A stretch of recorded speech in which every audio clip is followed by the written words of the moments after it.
শ্রীপুর উপজেলার ঐতিহ্যবাহী বর্মি শীতলক্ষ্যার ঘাটে বসে টাটকা সবজির বাজার। প্রতি বুধবার বসে এই সাপ্তাহিক হাট। নদীর ঘাটে মাত্র ৩ থেকে ৪ ঘন্টার মধ্যে বিক্রি হয় প্রায় লক্ষ টাকার সবজি।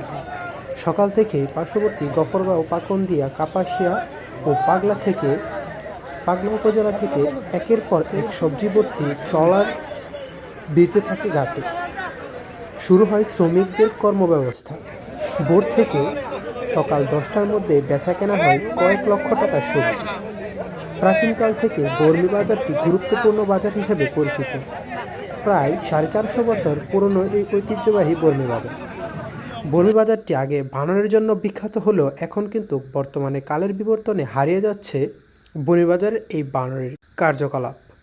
তো এখন বর্তমানে শীত মৌসুমে সবজির যেই সমাহার, সেই সবজির সমাহারগুলো বিভিন্ন বিক্রেতারা নিয়ে আসে বর্মি বাজারে।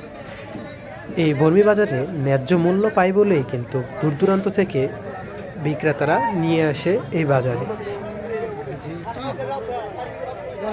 আরে ভাই কষ্ট রাখছে।